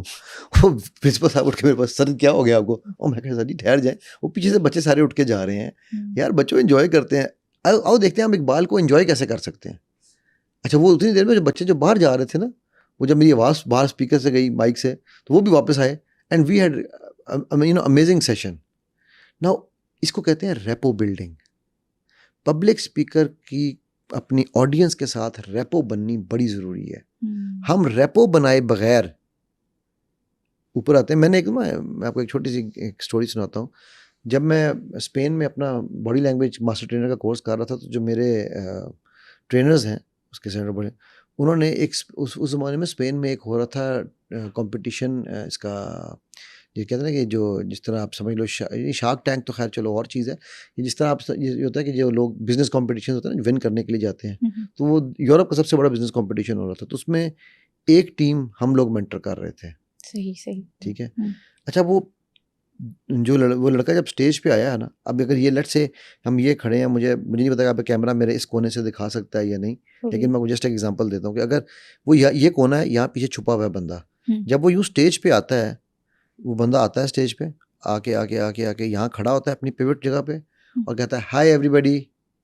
ठीक, he had the best product, he was very charismatic in his talking, and जिसको हमने ट्रेन किया था उससे ये क्यों हारा। मैं बड़ी इंटरेस्टिंग चीज़ बताना चाह रहा हूँ। जो हमारा बंदा था ना, वो जब स्टेज पे आया, उसने स्टेज के इस कोने से हाथ हिलाना शुरू किया, यहाँ आते आते इधर खड़ा हुआ, उधर वालों को भी हाथ हिलाया और फिर कहा हेलो एवरीबॉडी। सबके साथ कनेक्शन बिल्ड किया उसने, कनेक्शन बिल्ड करता हुआ वो आया वहां तक। ओके। इसकी यानी इसकी जो चीज थी वो उस वाले से थोड़ी सी नीचे थे पॉइंट्स, बट जो ऑडियंस पोल था उसमें he was like the most lovable character. He came with a smile, he connected with everybody, he developed the repo before he started. ये सब नॉन वर्बल हो रहा है, कोई वर्बल वर्ड नहीं यूज किया उसने। So when he started speaking, people were already engaged with him. अब ये इतना माइनर सा डिफरेंस था, और वो बंदा वो था कि जो कहता था कि मैं स्टेज पे जा ही नहीं सकता हूँ। So only by, I think it was only 15 days of training, intensive training थी, मतलब हम उसको बार बार प्रैक्टिस कराई, बट 15 दिन में ही स्टोल द शो। जबरदस्त। ठीक है, तो इसका मतलब ये है कि यार हर चीज, जब मैंने कहा था ना कि 2 खौफ हैं, बाकी सारे खौफ अगर मेरे खुद बनाए हुए हैं तो उसे खत्म भी मैं खुद कर सकता हूँ। सिंपल जिंदगी है। हमने कॉम्प्लिकेशंस खुद बनाई हुई है, और हमने देखा है टेड टॉक्स के जो स्पीकर्स होते हैं वो अपनी स्पीच स्टार्ट ही अपनी कहानी से करते हैं, और फिर उस तरह से वो बिल्ड कर देते हैं कनेक्शन और ट्रस्ट अपनी ऑडियंस के साथ, और फिर वो एंगेज भी रहते हैं। देखो समीरा, उसमें भी एक और चीज़ हूँ मैं ना, एक ट्रेनिंग करा रहा था दुबई में, एक कंपनी थी, उन्होंने मुझे बुलाया कि जी हमारी 2 कंपनियों का मर्जर हुआ है, तो हमारे स्टाफ के आपस में ना एमलगमेशन नहीं हो रही। हाँ जी। तो खैर मैंने 10 बजे शुरू किया हमने सेशन, 11:30 हमने टी ब्रेक लेनी थी। वो टी ब्रेक जो थी ना वो थोड़ी सी डिले हो गई, तो उन्होंने कहा 12 सवा 12 तक करेंगे। मैंने जब शुरू किया 2 घंटे का, तो मैंने शुरू में मैं अपनी सारे सेशंस में अपनी ज़िंदगी की कहानियाँ सुनाता हूँ, बिकॉज मेरी ज़िंदगी में, आपकी ज़िंदगी में, हम सबकी ज़िंदगियों में सीखने के लिए बहुत कुछ है। ठीक, तो मैंने उनको अपने वो बेसिकली रिलेशनशिप्स पे था, तो मैंने मेरे वालिद साहब के साथ जो मेरा रिलेशन था उससे बात शुरू की, मैंने अपने बच्चों के रिलेशनशिप के साथ बात शुरू की। तो रिलेशनशिप बिल्डिंग का सेशन था कि हमने नेटवर्क के आपस में, दोनों अलग अलग माहौल हैं, दोनों माहौलों को इकट्ठे कैसे होना है। जब मेरा सेशन ख़त्म हुआ तो उसमें मैंने कुछ सक्सेस स्टोरीज अपनी सुनाई, कुछ मैंने अपने फेलियर सुनाए। तो जो उसकी टी ब्रेक हुई ना, तो मैंने टी ब्रेक का टाइम था 11:30 का ना, तो सॉरी 12 का, तो मैंने उन्होंने कहा जब टी ब्रेक लें, उन्होंने कहा नहीं आप कंटिन्यू रखें, आप टी ब्रेक ना लें। अच्छा, मैंने खैर टी ब्रेक करवाई, मैं क्या, मेरा गला खुश्क हो गया, टी ब्रेक करते हैं। टी ब्रेक में उनके एमडी मेरे पास आए और आके मुझे कहने लगे कि अली साहब बहुत अच्छा, बहुत मज़ा आया आपकी ज़िंदगी के बारे में जान के, लेकिन एक बात बताऊँ, ये इंटरनेशनल इन्वायरमेंट है, ठीक है, यहाँ पर हर नेशनलिटी के लोग बैठे हुए हैं, हमारी कम से कम 12 नेशनलिटियाँ इस वक्त आपके हॉल में बैठी हुई हैं। आप कोई बिल गेट्स की कहानी सुनाएं, कोई स्टीव जॉब्स की कहानी सुनाएं, कोई एलॉन मस्क की कहानी सुनाएं, ताकि लोगों को इंस्पिरेशन मिले। मैंने कहा सर, अभी मैंने इतने कहा, मैं कहा सर 2-3 दिन में ना उनके जो मार्केटिंग डायरेक्टर थे ना, वो एक सरदार जी थे, वो निकल के बाहर आ रहे थे हॉल से, आती को देख कहते हैं सर मज़ा आ गया। He was 62 years old। कहते हैं मैंने 62 साल में आज तक ऐसा सेशन अटेंड नहीं किया कि बंदे की अपनी ज़िंदगी में हर चीज़ की कहानी है, और हर कहानी को वो कॉन्सेप्ट से जोड़ सकता है, उसको किसी बिल गेट्स की ज़रूरत नहीं है। अब मैंने उनको देखा, एमडी को, एमडी ने मुझे देखा, कहते हैं कंटिन्यू। ठीक है, क्योंकि होता पता है क्या है, बात ये है कि हम अपनी ज़िंदगी से सीखते नहीं। मैं अगर आपको यहाँ बताऊँ कि स्टीव जॉब्स ने क्या किया, तो आप क्या कहेंगी, वो तो जी स्टीव जॉब्स है जी, अमेरिका में बैठा जी, कर सकता है। बट अगर मैं आपको बताऊँ कि यहाँ पर, ठीक है, एक और बच्ची है जो कि आप ही की तरह, पहले वो बिल्कुल, जिसके मैंने अभी आपको उस डिबेटर की एग्जांपल दी है कि वो आप ही की तरह की बच्ची है, आपके इलाके की ही रहने वाली बच्ची है, ठीक है, फिर एक एफिलिएशन भी आ जाती है एफिलिएशन ना। आती है। मैं आपको बताऊं कि यार मेरे साथ ये हुआ कि मैंने जो है अपनी पहली दफ़ा स्पीच करने गया 6 साल की उम्र में, तो मुझे डर लग रहा था। तो आपको लगा यार ये मेरी तरह का इंसान है, मैं कनेक्ट कर रही हूँ आपके ये भी साथ। गोश्त पोश्त वाला है, इसको भी तकलीफ हो सकती है। हो सकती है। अब लेकिन हम इलॉन मस्क की कहा, वही इलॉन मस्क का पैसा ही बड़ा है यार, मेसी के पास तो इतना पैसा है यार, रोनाल्डो को एक दिन में यूट्यूब के उसने सारे रिकॉर्ड तोड़ दिए, मैं तो नहीं तोड़ सकता। हाँ। क्यों नहीं तोड़ सकते यार तुम, ठीक है, हाँ। तुम रोनाल्डो बनो ना, कोशिश तो करो, तुम पहले उस लेवल पे तो जाओ ना, तुम भी रिकॉर्ड तोड़ोगे, राइट। सो हमें ये जो कहानियां भी जो है ना वो रिलेटेबल होनी चाहिए। अपनी जिंदगी की कहानी जब आप सुनाते हैं ना, that makes the public know that you are a human. जब हम दूसरों की कहानियां सुना रहे होते हैं, तो मैंने कहा ना जिनके पास मवाद नहीं होता, वो फिर क्या करते हैं, कुछ इसकी जोड़ी, कुछ उसकी जोड़ी, कुछ उसकी तोड़ी, ठीक है। जब दूसरों की कहानियां सुना रहे होते हैं तो फिर आपको खुद भी यकीन नहीं होता कि दूसरे के अंदर क्या चल रहा था। और अगर वहां से काउंटर सवाल आ गया फिर आप क्या करोगे? क्या करोगे? मतलब मैं एक बात कहता होता हूँ कि अपने वालिद को कभी भी नाराज ना करना, ठीक है, और कभी वालिद को सीने से लगा के ना प्यार करने में देर मत करना। मैं सारी ज़िंदगी से मेरा ये समझता रहा कि मेरा सबसे बड़ा दुश्मन मेरा बाप है, और जिस दिन मुझे समझ आई कि मेरे बाप से बड़ा मेरा दोस्त कोई नहीं था, जिस दिन मुझे उनसे प्यार हुआ, जिस दिन मैंने सोचा कि मैं आज इनको अपने सीने से लगाऊंगा और कहूँगा अब्बू I love you, that day he went into coma before I could do that, and within 15 days he left us. मेरी ज़िंदगी में एक ही रिग्रेट है मेरा, I could never tell my father that I love you. Now ये एक ऐसा रिग्रेट है जो शायद बहुत सारे लोगों की ज़िंदगी में होगा, लेकिन बहुत कम लोगों में हिम्मत है इस रिग्रेट को एक्सेप्ट करने की, राइट। जब मैं ये रिग्रेट, अपनी ये ज़िंदगी की ये स्टोरी सुनाता हूँ, तो I am sure a lot of people can relate with me. So I decided कि यार मैं अपने बाप को ये तो नहीं कह सका, लेकिन अब मैं ऐसे काम करूँ कि मेरे बाप के लिए मैं सदका जारिया बन जाऊँ। शायद यही मेरा रिपेंटेंस हो, या यही मेरा रिग्रेट खत्म हो, ये मेरी कंपनसेशन हो, correct. Now don't you think this explanation becomes relatable? बिल्कुल, ठीक है। और मैं पब्लिक स्पीकिंग में भी ये सुनाता हूँ, ठीक है, मैं जहाँ पर स्पेशली पेरेंटिंग के सेशंस होते हैं बच्चों के साथ भी, मैं उनको बताता हूँ, तो वो बच्चे कई दफ़ा आके मेरे साथ, जब मैं ये स्टोरी सुनाता हूँ ना, मैं अपने हमेशा एंड में ये स्टोरी सुनाता हूँ, तो बच्चे कई दफ़ा मेरे साथ आके लग के रोना शुरू हो जाते हैं कि सर ये तो हमने कभी अपने बाप को किया ही नहीं, कौन रोक रहा है यार, तुम्हें जाओ कर लो। नाउ आई नो कि यू कैन से कि जी ये पब्लिक स्पीकिंग का इससे क्या ताल्लुक है, बट पब्लिक स्पीकिंग के लिए आपको पब्लिक के साथ कनेक्ट होना ज़रूरी है। कई दफ़ा आपने देखा होगा कुछ ऐसे लोग होते हैं जब वो स्टेज पे आते हैं ना, या इवन लोग छोड़ो टीचर्स, जब टीचर्स क्लास में आते हैं तो बंदा कहता है या अल्लाह ये टीचर ना ही पढ़ाता तो अच्छा था। और कुछ टीचर ऐसे आते हैं कि बंदा कहता है यार इनकी क्लास ना ख़त्म हो। तो वो जो एक रेपो है ना, एक कनेक्शन है, only that connection can make you the best public speaker and you can build it.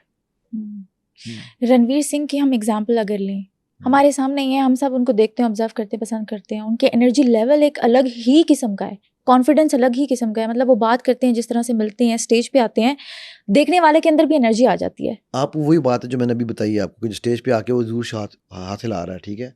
आप ये अक्सर जो अच्छे पब्लिक स्पीकर्स हैं ना, एक आप देखोगे दे आर कैजुअल, हाँ, कैंडिड होते हैं, फॉर्मली वो इतने ज़्यादा इनको इंगेज नहीं होते वो, ठीक है। और हमारे यहाँ पर क्या हो रहा होता है, मैं कैसा लग रहा हूँ, ये बटन तो नहीं है, दाढ़ी का बाल तो नहीं निकल गया, ठीक है, मेरे बाल ठीक है, मेरे बाल ठीक है, ठीक है। हमारी बच्चियों को यही होता है कि मेरे बाल ठीक है, मेकअप ठीक आ रहा है मेरा, ठीक है, मुझे मेरा फ्रेम दिखाओ, मैं ऐसे रोल पे नहीं जाऊंगी, ठीक है। हाँ। अब वही काम आप स्टेज पे कर, अच्छा कैमरे में तो चलो आप फ्रेम देख सकती हो ना, स्टेज में आपके कई कैमरे लगे हुए हैं, कई कैमरे लगे हुए हैं, हाँ। तो बंदे को ये फियर बैठता है कि यार पता नहीं। अच्छा एक बात याद रखना, मैं ना एक अल्लाह उनको जन्नत जगह दें, फिरदौस आला में एक साहब थे, वो एक कमेटी थी, 2018-17 की बात है। मैं यूएस से वापसी पे जब आ रहा था तो उन्होंने लाहौर उतरा मैं, तो उन्होंने मुझे कहा कि जी आप हमारे यूथ के साथ एक सेशन करें, पब्लिक स्पीकिंग का ही सेशन था वो। अच्छा, मैं उस वक्त फ्लोरिडा से आया था, तो मैंने ना सैक्स 5th एवेन्यू है वहाँ पर, वहाँ से मैंने एक 3 पीस सूट लिया था और नीचे मैंने स्केचेस के जूते पहने हुए थे। ठीक हो गया। अच्छा, अब जब मैं आके बैठा हूँ तो वो साहब मेरे साथ आए और कहने लगे, जो मेरे होस्ट भी थे, कि सर आपका सूट तो टाई सूट शर्ट मज़ा आ गया, सर ये जूते सही जच नहीं रहे इसके साथ ना, आपको मतलब हमारे यहाँ पर फॉर्मल का ड्रेस या उसका ड्रेस का ये स्टैंडर्ड है कि जी जूते भी आपके जो है पैर बेशक आपके टूट जाएं, लेकिन जूता वो जो वट्टे वाला हो, सर फाड़ने के लिए इस्तेमाल हो। अच्छा, मैंने कहा सर मैं इसका जवाब स्टेज पे जाके दूंगा। कहते क्या मतलब? उन दिन मेरा नाम आ गया, मैं स्टेज पे चला गया, बाबर आजम की तरह जवाब मैं ग्राउंड पे ग्राउंड में दूंगा। ठीक है, तो मैंने वहाँ पर जाकर कहा, मैंने कहा जी पब्लिक में स्टार्ट इस तरह किया, मैंने कहा अस्सलाम वालेकुम जी, आप में से कुछ लोग सोच रहे होंगे कि मैंने सूट बड़ा ज़बरदस्त पहना हुआ है, और कुछ लोग सोच रहे होंगे कि मेरे जूते जो है ना वो बड़े मैच नहीं कर रहे सूट के साथ।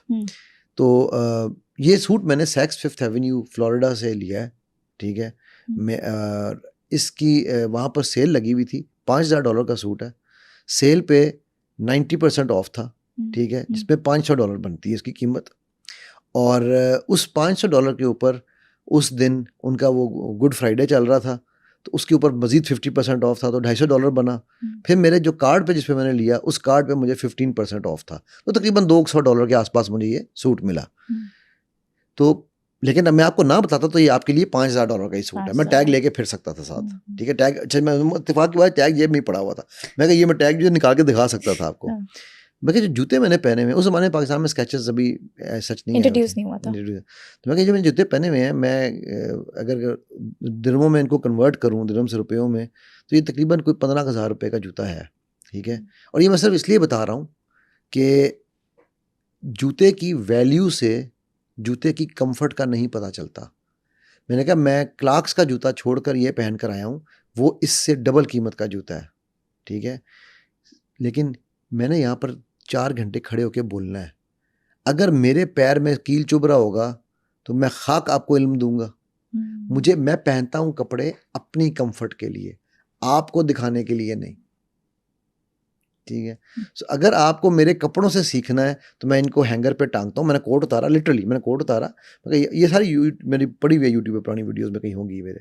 मैं कोट उतारा, मैं कहा ये मैं हैंगर पे टांग देता हूँ, कोट साहब सिखाइए इनको। वो जब मैं नीचे करा के जब नीचे उतरा तो बंदा, मैं कहा यार आपने तो मेरी बेइज्जती कर दी। मैंने कहा सर मैंने तो आपका नाम ही नहीं लिया, मैंने किसी के सामने आपका जिक्र किया। ठीक है, अल्लाह ताला उनके दर्जात बुलंद करें, बहुत हो गए बेचारे, वो बड़े अच्छे इंसान थे। तो लेकिन एनीवेज, पॉइंट मेरा बताने का मकसद ये है, अब मेरी इस चीज़ से मिनट 1 से ये मेरे स्क्रिप्ट में नहीं था, this was not planned, this was not. So हाजिर दिमागी भी जो है ना पब्लिक स्पीकिंग के लिए बड़ी इंपॉर्टेंट है। फिर पब्लिक स्पीकर के लिए एक और चीज़ बड़ी इंपॉर्टेंट है, वो है ऑब्जर्वेशन। मैं देख रहा होता हूँ कि यार मेरी ऑडियंस अगर बोर हो रही है ना, मैं फ़ौरन जोक फेंकता हूँ। ठीक है, मेरी ऑडियंस ज़्यादा फ्री हो रही है, मैं एकदम इमोशन ले आता हूँ। ठीक है, मेरी ऑडियंस में कौन बंदा ऐसा है जो मेरी बात को 100% मेरे साथ रेसिप्रोकेट कर रहा है, मैं उससे कनेक्शन ज़्यादा कर देता हूँ। कौन है जो शरारत के लिए बैठा हुआ है, मैं उसको अवॉइडेंस पे ले जाता हूँ। ठीक है, अब ये आप तभी कर सकते हैं बिकॉज आपके माइंड में एक वक्त में कई प्रोसेसेस चल रहे हैं, व्हेन यू आर ऑब्जर्वेंट। ठीक है, a good public speaker will always be very good observer. फिर मैं जब किसी को क्वेश्चन आंसर सेशन हो रहा होता है ना, तो क्वेश्चन आंसर सेशंस में भी आप अक्सर देखो क्या होता है, अच्छा ये हाथ खड़ा करें किसका सवाल है ना, ये 1 by 1, तो उसमें मैं देख रहा हूँ अच्छा इसका शुरू में इसका सवाल ले लेना चाहिए, इजी क्वेश्चन लग रहा है। ठीक है, क्यों लग रहा है, वो आप बॉडी लैंग्वेज रीड कर रहे होते हैं। जो एक्साइटेड ऑडियंस होगी ना आपकी, अब मैं सारे राज मैं बता रहा हूँ, कल को मुझे लोगों ने पकड़ लेना सर अच्छा आप हमारे ऊपर ये कर रहे हैं देख लो। लेकिन मेरी एक बुरी आदत ये है कि मैं सारे राज बता देता हूँ। क्यों? क्योंकि मैं चाहता हूँ मुझसे सीखने वाला मुझसे अच्छा बने। मुझे खुशी उस दिन होती है जब मेरे शागिर्द मुझसे आगे जाते हैं। मैं कहता हूँ यार ये मज़ा, अब मज़ा आया ना।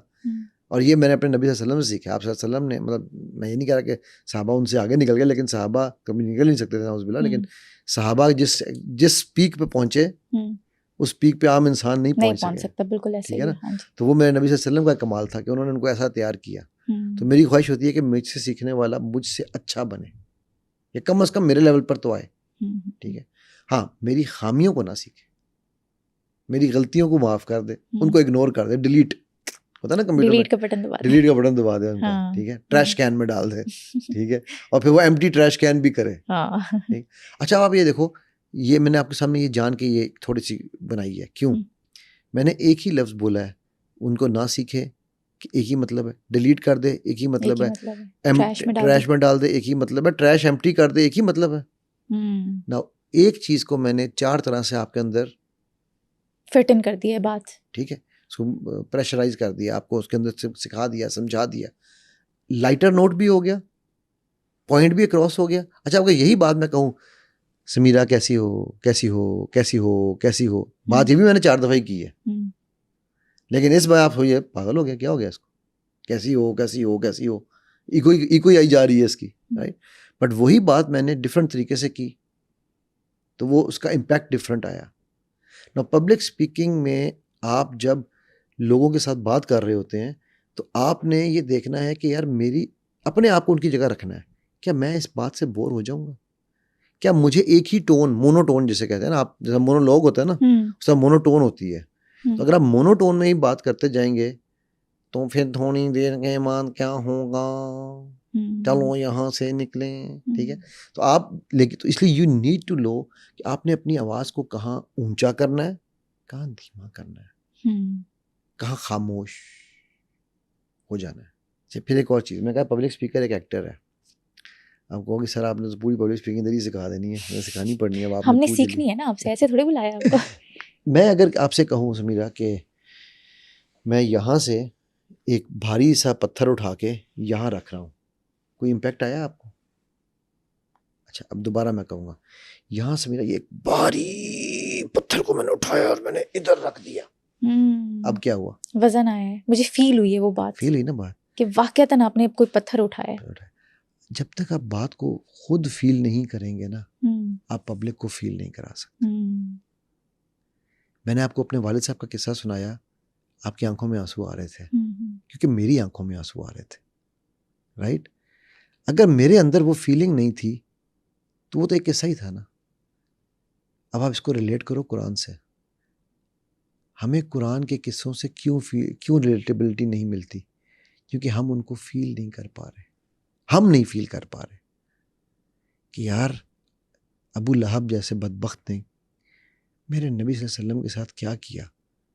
मैं उनसे तो प्यार करता हूँ ना, तो मैं ये फील तो करूँ कि उनको क्या, उनके ऊपर क्या बीती होगी। हम वो फील नहीं कर पाते, इसीलिए हमारा उससे भी कनेक्शन नहीं बनता। और हम जब हम किसी भी चीज़ को खुद फील करने लग जाते हैं तो ही, आपने देखा कई ऐसे उलमा होते हैं, कई ऐसे स्पीकर होते हैं, उनकी बात सुन के मजमा धाड़े मार मार के रोना शुरू कर देते हैं क्योंकि वो खुद फील कर रहा होता है। So a good public speaker should always have that feeling inside first, that belief in him। मैं जो बात कह रहा हूँ उस बात में दम है। माइंडफुलनेस की कोई टेक्निक होती है पब्लिक स्पीकिंग में, और ये क्या किरदार अदा करता है? माइंडफुलनेस का मतलब क्या है? माइंड एक्टिव रहे या माइंड उस चीज पे फोकस रहे? उस मोमेंट पे आप हर तरीके से एक्टिव अब रहो। मैं आपको बताने जा रहा हूँ, आप माइंडफुलनेस सीख लो या आप रबी अव्वल का महीना चल रहा है ना, तो आप सुन्नत नबी सल्लल्लाहु अलैहि वसल्लम सीख लो। दोनों एक ही, फायदा दोनों में होना है, ठीक है। अल्लाह के नबी सल्लल्लाहु अलैहि वसल्लम was the king of mindfulness, which means Allah के नबी सल्लल्लाहु अलैहि वसल्लम was always living in the moment that he was in, which means आजकल जो कहा जाता है live in this moment where you are, actually is a सुन्ना ऑफ माय नबी सल्लल्लाहु अलैहि वसल्लम। नाउ कैसे? आप सल्लल्लाहु अलैहि वसल्लम उस वक़्त के उस इशू के ऊपर पूरे फोकस होते थे। खंदक की एग्जांपल ले लो, मार रहे हैं, खुदा पत्थर नहीं टूट रहा, तो आपने उस मोमेंट पे आप ये नहीं सोच रहे थे फौज कहाँ खड़ी है, दुश्मन कहाँ आ जाएगा। He was on that present moment at that time. क्यों?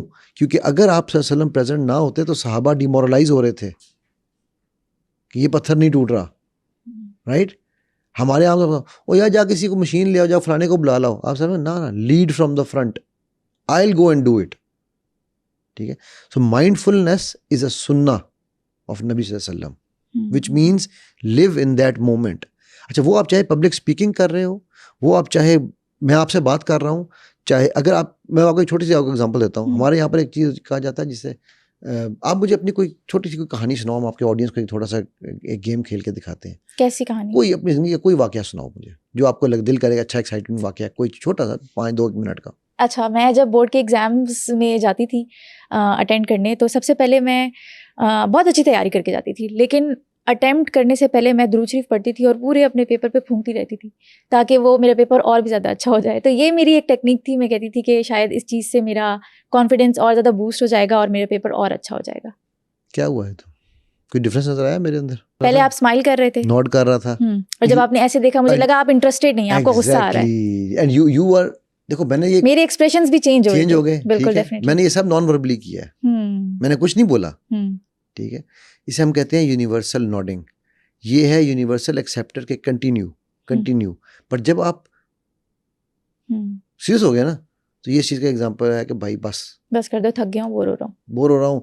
अगला बंदा भी कहता है यार पता नहीं मैंने आगे बोलना है नहीं अगर मैं नोट करता रहता शायद आप 10 मिनट भी बोलती रहती। हाँ, बिल्कुल। ठीक है, तो आपको लगता कि यार वो अच्छा नहीं। देखो एज एन एंकर आप बैठी हो ना, अगर आप मेरे सामने यूं होके बैठ जाओगी ना, स्टिफ होके, या आप इधर उधर देखने लग जाओगी, तो थोड़ी देर बाद मैं घबरा जाऊंगा, यार ये क्या कर रही है, मुझे लगता है मैं बात सही नहीं कर रहा।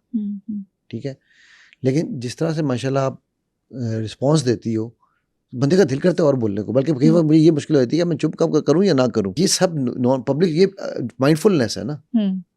तो इसका मतलब माइंडफुलनेस हम अपने बच्चों के साथ भी नहीं करते हैं। बच्चा बात कर रहा होगा, मैंने फोन पकड़ा हुआ होगा, राइट? बीवी बात कर रही है, बंदे ने फोन पकड़ा हुआ है, ठीक है? सो हम माइंडफुलनेस हर जगह पर जरूरी है। So live in that moment, and it is the easiest thing to do, but it is the most difficult act we do. मैंने क्या कहा? It is the easiest thing to do, but it is the most difficult act we do. क्योंकि हमने दुनिया फतह करनी होती है उस एक लम्हे में। 5 सेकंड होते हैं आई गेस आपका फर्स्ट इंप्रेशन देने में। अच्छा, फर्स्ट इंप्रेशन जो है ना ऑन द स्टेज जो है वो आपके हाफ अ सेकंड से शुरू हो जाता है, and it goes up to 7 seconds. So half से 7 seconds तक जब स्पीकर बात करता है तो पहला मिनट है, बल्कि पहला मिनट भी नहीं, पहले 30 सेकंड है स्पीकर के बोलने से। ठीक है, मतलब जब मैं अपनी कोई भी स्पीच या कोई भी ट्रेनिंग, कोई भी सेशन शुरू करता हूँ तो इंट्रोडक्शन से शुरू करता हूँ। मैं कहता हूँ मेरा नाम मोहम्मद अली है, मैं माइंड इंजीनियर अली के नाम से जाना जाता हूँ, और मैं ओरिजिनली मैकेनिकल इंजीनियर हूँ। मैं यूटी लाहौर से पढ़ा हुआ हूँ, कैड कॉलेज अस्पताल से पढ़ा हुआ हूँ। मैंने ऑयल एंड गैस में इस्लाम मर्जी और शेल में काम किया है। उसके बाद मेरा 13 साल रिटेल का बिजनेस था, मेरे 70 से ज़्यादा आउटलेट थे। मैं एनएलपी ट्रेनर हूँ, बॉडी लैंग्वेज ट्रेनर हूँ, सेल्वा अल्ट्रामाइंड का ESP का इंस्ट्रक्टर हूँ। मैं मास्टर अपना हिप्नोटिस्ट हूँ, हिप्नोथेरेपिस्ट हूँ, लाइफ कोच हूँ, स्पोर्ट्स साइकोलॉजिस्ट हूँ। मैं कुछ भी नहीं हूँ यार, मैं झूठ बोल रहा था। अच्छा, मैंने क्यों कहा मैं झूठ बोल रहा था? ये मैं एक्चुअली आपको लाइव बता रहा हूँ। मेरा इंट्रोडक्शन आप उठा के देखो, मेरे लाइव सेशन में कभी आओगी ना, this is how I start my introduction. मैंने ये बेसिक बंदी तमहीद, साथ ही मैंने कहा मैं झूठ बोल रहा हूँ। लोग एकदम कहते हैं सर आप हमें, आपके ख्याल से मैंने क्यों कहा मैं झूठ बोल रहा हूँ? आया ना सवाल? अब क्या है, अब ऑडियंस इंगेज हो रही है, ये करना क्या चाह रहा है, ये लेके कहाँ जा रहा है। वो याद है ना वो मियाँ ज़ाद वाला किस्सा जो गवास्कर ने सुना था, दूम नंबल बोल लूम नंबल, ठीक है? क्योंकि ये लेके कहाँ जा रहा है, ठीक? फिर मैं कहता हूँ यार देखो, मुझे मेरे रब ने मुझ पर करम किया, मुझे आसान तकवीम एक इंसान बनाकर इस दुनिया में भेजा। मैं ह्यूमन बीइंग हूँ, ठीक? मैं एक बेटा बन के आया इस दुनिया में, एक भाई बना, एक दोस्त बना, एक शौहर बना, अब एक बाप अल्लाह ने बनाया, फिर अब अल्लाह मुझसे एक मुरब्बी का काम ले रहा है, ठीक है? तो मैं एक ह्यूमन बीइंग हूँ। मैं मैकेनिकल इंजीनियरिंग की, मैंने तो मेरे मैकेनिकल इंजीनियरिंग करता था, मैं ऑयल एंड गैस में काम करता था, मैं बिजनेस करता था, मैं ट्रेनिंग्स कराता हूँ, ठीक है, मैं सेशंस करता हूँ। ये मेरी ह्यूमन डूइंग्स हैं। हमने क्या किया है कि हमने ह्यूमन डूइंग और ह्यूमन बीइंग को जब मिलाया और खिचड़ी पकाई तो मैं बन गई। मैं तो शैतान की है ना, मैं अल्लाह को पसंद नहीं, शैतान को बड़ी पसंद है, ठीक है? और मैं सिर्फ अल्लाह को जचती है, ठीक होगी बात? तो मैंने कहा जब मैं करता हूँ ना कि मैं ये हूँ, तो फिर सारी दुनिया मेरे सामने हकीर हो जाती है, मैं अपने आप को अफजल समझने लग जाता हूँ, ठीक? तो मैंने कहा, मैं फिर कहता था पंजाब पुलिस की एक कोटेशन है कि नफरत जुर्म से है, मुजरिम से नहीं। हमें आज ज़रूरत इस बात की है कि हम इन दोनों को अलग करें और ये जानें कि ये जो मेरे सामने बैठा है ये अल्लाह का आसानी तकवीम मखलूक है। तो इंसान बुरा नहीं है, इसके एक्ट्स बुरे हो सकते हैं। अब जब मैं ये सारी चीज़ कर रहा हूँ, आपके माइंड में एक पूरा एक सिनेरियो बनता जा रहा है कि आप माइंड में सोच, मुझे अक्सर लोग कहते हैं सर जब आप ये कर रहे होते हैं ना, हमें नज़र आ रहा होता है कि यार मेरी उससे नाराज़गी है, उसने मुझसे ये किया, मेरी ईगो हर्ट, विजुअलाइज कर रहे विजुअलाइज कर रहे होते हैं कि यार वाकई यार हम तो इंसान से नफरत करने जा रहे थे, उसके एक्शन से नफरत हो सकती है, ठीक है। अच्छा, अब ये मेरी एक रेपो बन गई शुरू में ही कि मैंने उनको, क्योंकि हर इंसान का रिगार्डलेस ऑफ, आप रेस उठा के देख लो, इमोशनल कनेक्शन होता ही होता है दुनिया के साथ।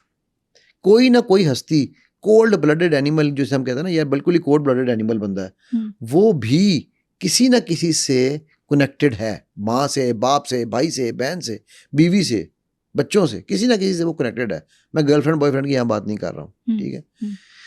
वो जो कनेक्शन है, जब हम ये करते हैं तो उसको अपने ही रिश्तों में जो उसकी खामियां या खूबियां नजर आ रही होती हैं, उनमें प्रॉब्लम चल रही होती है, उसको वो विजुलाइज होना शुरू हो जाती हैं और उसको सोल्यूशन मिलने लगते हैं। अब ये मेरा एक तरीका है कॉन्सेप्ट देने का, ठीक, इससे मैं अपना स्टार्ट लेता हूँ। जब मैं स्टार्ट करता हूँ तो मामला बड़ा सीरियस हो जाता है। लोग नहीं, जिस तरह भी आप सीरियस हो गई हो ना एकदम, तो लोग ऐसे सीरियस होकर बैठ जाते हैं। तो फिर मैं एक जोक सुनाता हूँ, वो जोक में फिर कहके लगते हैं। मसलन मैं स्टार्ट यूँ करता हूँ, जब बैठे होते हैं ना तो मैं पूछता हूँ आपका क्या ख्याल है, तो लोग यूँ बैठे होते हैं, मैं कहता हूँ यार this is yes, this is no, this I don't know, तो लोग एकदम हंसना शुरू हो जाते हैं। एक पब्लिक स्पीकर को ये पता होना चाहिए कि मैंने कहाँ पर सीरियस होना है, कहाँ ऑडियंस को एंगेज करना है, मैंने मैसेज कैसे देना है। फिर एक लास्ट टिप मैं पब्लिक स्पीकिंग आपको देता हूँ, पब्लिक स्पीकिंग सीखनी है तो कुरान से सीखो, मेरे नबी सल्लल्लाहु अलैहि वसल्लम से सीखो। कैसे? कुरान मेटाफोरिकली आपसे हर बात करता है, आप सल्लम भी मेटाफोरिकल बहुत बातें किया करते हैं, हदीस भरी पड़ी है मेटाफर से, ठीक है, स्टोरी टेलिंग जिसे हम कहते हैं। सो कुरान भी स्टोरी टेलिंग करता है, ठीक है। तो इससे हमें क्या समझ आई, आज हम ये पढ़ाते हैं कि a good public speaker has to be an amazing story teller, और स्टोरी टेलिंग की टेक्निक्स मैं सिखाता हूँ जो दुनिया ने सिखाई हैं। फिर मैंने उन्हें कंपेयर करना शुरू किया कुरान और हदीस से, तो मैं पता चला यार ये तो कुरान का असलूब इससे मिलता जुलता है, ठीक है। मसलन हम स्टोरी टेलिंग का सबसे बड़ा जो गुनाह करते हैं, हम वो बता देते हैं, उसे क्या कहते हैं, moral of the story. Story telling में मॉरल कभी नहीं बताया जाता। अच्छा, बचपन में तो हम यही पढ़ते थे ना, मॉरल ऑफ द स्टोरी, नतीजा क्या है। नतीजा क्या है, स्टोरी टेलिंग का ये सबसे गलत रूल है। क्यों? मैंने आपको भी इतनी स्टोरी सुनाई है, मैंने अपने वाले साहब की स्टोरी सुनाई, आपने अपने मुताबिक उस स्टोरी का कोई ना कोई जवाब अंजाम निकाला होगा ना, मेरी अपनी इंटरप्रिटेशन होगी, अपनी इंटरप्रिटेशन होगी। लेकिन अगर मैं आपको बता दूं कि मैं ये चाहता हूं कि आप ये सोचो, तो फिर आपकी सोच तो ना रही ना। Valid point, very valid point, ठीक है। वो हर माइंड अपने मुताबिक निकालता है, हर माइंड, ठीक है ना। ये स्टोरी टेलिंग भी एक आर्ट है, सीखना में कोई हर्ज नहीं है, आती हम सबको है, स्ट्रीम लाइन नहीं। इसीलिए देखो ना, हर बंदा राइटर नहीं बन सकता, लेकिन नॉलेज कईयों के पास होता है। बिल्कुल बिल्कुल। किताब लिखना एक फन है, हर बंदा नहीं लिख सकता, उसका एक फ्लो बनाना पड़ता है, उसे आमद होती है, उसका फ्लो बनाना पड़ता है ना, वो फ्लो। अच्छा, फिर पब्लिक स्पीकर्स की एक और बड़ी प्रॉब्लम होती है कि क्यों ये पॉइंटर्स क्यों लिए जाते हैं, क्योंकि आपकी थॉट्स हर जगह पर फैली हुई हैं, उनको कहीं ना कहीं तो आपने समराइज करना है, चैनलाइज करना है, कोई डायरेक्शन देनी है ना, वो डायरेक्शन जो देना है वही पब्लिक स्पीकिंग है। अच्छा, आई कांटेक्ट कितना इंपॉर्टेंट है? तरबूजों के साथ आई कांटेक्ट कितना इंपॉर्टेंट है? आप देख लो ना। अच्छा चलो, अब ये एक्सपेरिमेंट करना है आप सब ने, आपने और आपके व्यूअर्स ने भी। नेक्स्ट टाइम जब कभी पब्लिक स्पीकिंग करो ना, आपने सिर्फ यहाँ देखना है या मैक्सिमम यहाँ, इससे नीचे नहीं देखना। सही है। अब आप सोचो, आप स्टेज पे, आपको पता है स्टेज ऊपर क्यों होता है, या टीचर आमतौर पे ऊंचे पेडिस्टल पे क्यों होता है? क्यों? ऊपर से जब वो नीचे देख रहा है ना, वो मैं आपके सर को देख रहा हूँ इस वक्त, आपको क्या लग रहा है कि मैं आपकी आंखों में देख रहा हूँ? मैं तो आपका सर देख रहा था। हायर पेडिस्टल से जब आप नीचे देखते हैं, सामने वाले को लगता है ये मेरे से आई कांटेक्ट में है, ठीक है ना। अगर आपको उसका आई कांटेक्ट अच्छा लगा, आप एक निगाह डालें, अगर आई कांटेक्ट में लगा कि यार ये बंदा मेरे साथ कनेक्ट हो रहा है, तो नो प्रॉब्लम, करें ना आई कांटेक्ट।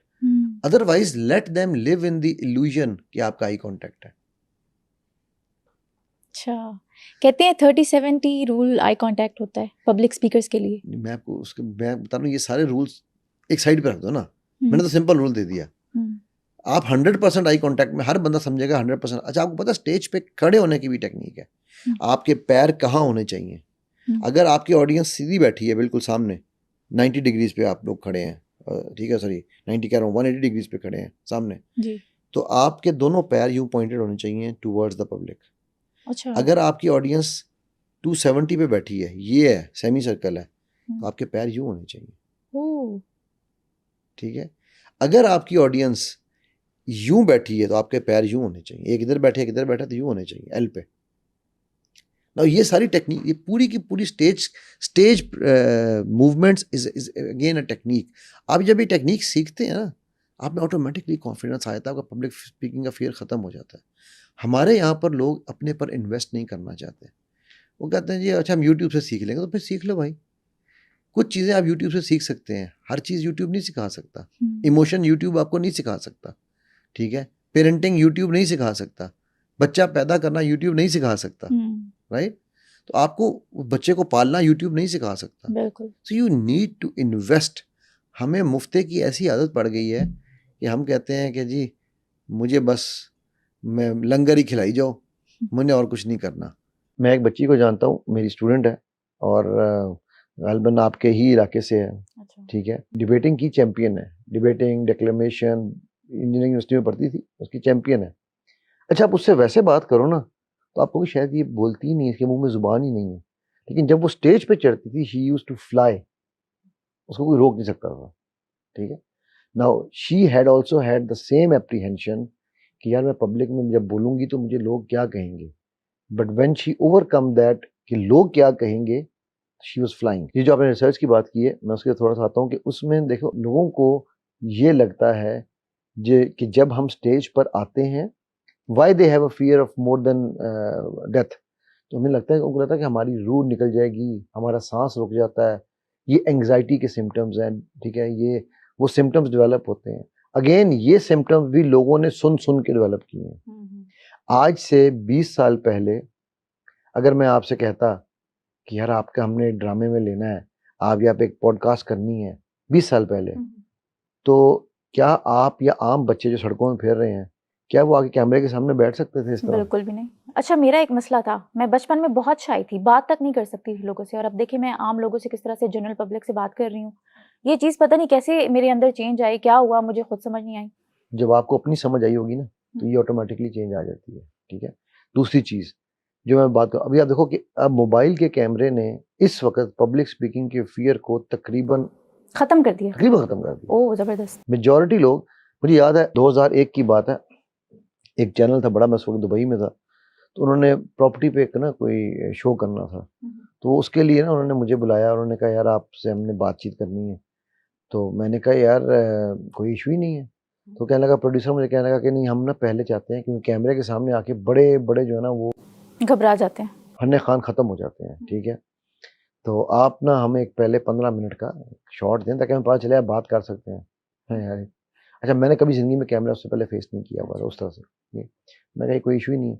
हम बैठे, हमने को 15 मिनट का था, वो हमने 1 घंटे का प्रोग्राम ही रिकॉर्ड कर दिया, ठीक है। कहता यार आपने पता ही नहीं चलने दिया, आप कैमरे के सामने बैठे हुए थे। लेकिन मैं बड़े बड़े नाम उसने मुझे फिर लेके गिनवाए, कहता ये सब वो नाम है कि जिनको हमें हर 10 मिनट बाद ठंडा करना पड़ता था, पसीने छूट जाते थे उनके, ठीक है। अब हुआ क्या उससे मतलब आज अगर वो किसी भी बच्चे को उठा लें, किसी को भी कर लें, अब वो डिसेंसिटाइज हो गए, कैमरा क्या है यार, मोबाइल का कैमरा ही है ना, वो भी कैमरा ये भी कैमरा, हमने बात ही करनी है और हमने करना क्या है, ठीक। तो पब्लिक स्पीकिंग को भी अगर हम लोगों के लिए इस तरह आसान बना देते ना, या बना दें, आप वो देखना कि वो बच्चे जिनके माँ बाप उन्हें बोलने से नहीं रोकते, they are always good public speaker. एक चीज़ ये भी है ना कि आपने कहा मोबाइल बहुत बड़ा चेंज लाई है, सोशल मीडिया। कुछ लोग ऐसे होते हैं इंडिविजुअल्स जो कैमरे पे, मोबाइल के कैमरे पे बहुत अच्छा बोल लेते हैं, लेकिन स्टेज फियर होते हैं उनको, जब स्टेज पे जाते हैं तो उनको ग्लॉसोफोबिया होता है। ऐसा क्या बिल्कुल। होता है? जब मोबाइल ने हमारी ये शाइनेस ख़त्म की है, तो वहाँ पर मोबाइल ने हमें वैलिडेशन बढ़ा दी है। अगर आपकी पॉडकास्ट पे या आपकी पर्सनल वीडियो पे हज़ारों में लाइक्स नहीं आ रहे हैं, तो आप समझते हैं यार पता नहीं मैं फेल हो गई या मैं फेल हो गया। हाँ बिल्कुल, ठीक होगी बिल्कुल बात। ऐसा ही है। अच्छा अब वो वैलिडेशन जो है वो चाहे झूठे लाइक्स हैं, आप देखो मेरे पास ना एक दफ़ा एक बंदा आया, मुझे कहने लगा सर आपका कंटेंट बहुत ही ज़बरदस्त है, लेकिन आपके लाइक्स बड़े कम आते हैं, आपके व्यूज़ बड़े कम हैं, तो आप अपने चैनल की ना मुझसे एसईओ करवा लें। मैंने उससे कहा यार मैं अल्हम्दुलिल्लाह एसईओ के लिए काम नहीं करता, मतलब मैं व्यूज़ के लिए काम नहीं करता, अगर एक बंदा भी मेरी किसी बात से उसकी बेहतर हो जाती है हालत तो ठीक है। कहते नहीं नहीं सर, उसने मुझे बैठ के पूरा समझाया, एंड में मुझे मैंने उससे एक सवाल पूछा, मुझे कहने लगा सर हमने ग्रुप्स बनाए होते हैं, हमने चाहे वो अकाउंट्स बनाए होते हैं, हम उन अकाउंट से लाइक्स करते हैं तो यूट्यूब को नजर आता है कि ये चल रहा है। अच्छा, तो फेक व्यूज। Exactly okay. मैंने कहा ये क्या झूठ नहीं है? नहीं सर, लेकिन इसके बगैर तो दुनिया काम नहीं चलता ना। अब देखो ना बात कहाँ से निकली और कहाँ पहुंची। मैं क्या, मुझे नहीं चाहिए भाई ये वाला, मुझे आपसे काम ही नहीं करना। क्यों? क्योंकि मुझे वैलिडेशन से फर्क नहीं पड़ रहा। मैं काम अल्लाह के लिए कर रहा हूँ, मैं लोगों के लिए नहीं कर रहा हूँ। इज्जत मेरा रब देता है, शोहरत इंसान देते हैं, इसीलिए शोहरत छिनती है, इज्जत नहीं छीनती, इज्जत नहीं जा सकती। ठीक है, हाँ उस पे लोग दाग डालने की कोशिश करते हैं, बार बार करते हैं, लेकिन जिसको रब ने इज्जत दी हो ना, वो जब शोहरत के पीछे भागा है, आप देख लेना, जिसको रब ने इज्जत दी है और वो शोहरत के पीछे भागा है, वो मुंह की खा के गिरा है। क्योंकि वो धोबी का कुत्ता ना घर का ना घाट का। ठीक है, बिल्कुल। पब्लिक स्पीकिंग का जो फियर उन लोगों में आता है, जो अब वो कैमरे ने आइसोलेशन भी दी है आपको, जो इसके नुकसानात है ना, मोबाइल कैम ने आपको एक आइसोलेशन दे दी है कि यार आपने अपने घर में नीचे चाहे आपने धोती पहनी हुई है, आपने जनाब बेहतरीन वीडियो बनाई और वो अपलोड कर दी। अच्छा, वो वीडियो में अल्फाज भी आपके नहीं है, इसका पकड़ा उसका पकड़ा, समीरा ने कहा, अली ने कहा, फलाने ने कहा, इसने कहा, उनको जोड़ जाड़ के आपने एक वीडियो बना दी। ठीक है, अब मैं वो अक्सर ये बातें कहता होता हूँ कि मुझे ना कुछ चैनल्स वाले लिखते हैं मोटिवेशनल स्पीकर, तो मैं कहता हूँ भाई ये मेरे हाथ देखो, मुझे पत्रीवेशनल बनाओ, मैं मोटिवेशनल नहीं होना चाहता। ठीक है, क्योंकि मोटिवेशन सिर्फ मेरे रब की और उसके बाद मेरे नबी सल्लल्लाहु अलैहि वसल्लम की ज़ात है। ठीक है, उसके अलावा दुनिया में किसी मोटिवेटर को मैं नहीं मानता। तो मैं कहता हूँ यार कि आप मुझे ये जब हम यानी जाने का मकसद, जब हम इस तरह के इमेजेस दे के, इस तरह की चीज़ें दे के लोगों को हम उठाते हैं, गिराते हैं और उनको कि जी ओ ये तो बड़ी बोलने वाले हैं। अब आप देखो कि मेरे पास ऐसे ऐसे मोटिवेशनल स्पीकर आए जो खुद डिमोटिवेटेड है ना, कंटेंट उनका आप देखो तो मैं कई बार परेशान होता था, यार क्या कंटेंट है यार, क्या काम कर रहा है बंदा, लेकिन अंदर से आके बिल्कुल खोखला। एक मैं नाम नहीं लेता, एक बंदा काफी मशहूर नाम है वो भी, ठीक है, वो सोशल मीडिया पे आप उसको देखो तो आपको लगेगा यार ये तो भाई बंदा ही ऐसा है, इसके पीछे होना चाहिए मुझे। वो जब मेरे पास आया तो he was almost on the verge of break down, nervous break down पे था वो। ठीक है, क्योंकि अपना कुछ नहीं था ना, खोखला था। ठीक है, सो अब जब ये खोखले लोग पब्लिक में आते हैं तो इनको एक्सपोज होने का डर होता है। अगर आपने वाकई ही मेहनत की, आप बैठी हो इस पॉडकास्ट के लिए मेरे साथ, मैं देख रहा हूँ आपने नोट्स बनाए हुए हैं, आपने सवाल लिखे हुए हैं, प्रिपेयर किया हुआ है, इसका मतलब आपने कुछ तो मेहनत की होगी ना, कोई तो रिसर्च की होगी, बगैर रिसर्च के तो नहीं आई ना यहाँ पर आप। ठीक ना, अगर आपने ये की ना हो, मुझे लोग कहते हैं सर आप तो, हमने आपको आज तक, मैं ट्रेनिंग्स भी जब करा रहा था, हमने आपको हाथ में ना पावर पॉइंट देखी है आपके साथ ना कुछ और। मैं कहता हूँ यार तुम लोग ये देख रहे हो कि मैं आज ना पावर पॉइंट यूज करता हूँ, ना मैं अपनी किसी ट्रेनिंग को, कोर्स को, इन पॉडकास्ट को प्रिपेयर करता हूँ बज़ाहिर। ठीक है, लेकिन तुम ये नहीं देख रहे हो कि यार मेरी पीछे 50 साल की जर्नी है, उसमें से भी मेरे तकरीबन अब 15 साल हो गए हैं इस फील्ड में काम करते हुए। ये वो टेक्निक्स हैं, अभी हमने बहुत ही, आप समझ लो कि कोशिश की है, माइनर चीज़ों को टच किया कि मैं आपको कॉन्सेप्ट्स दिए हैं मैंने सिर्फ। ठीक है, तो ये अगर और ये टेक्निक्स आप सीखते जाएंगे जैसे जैसे,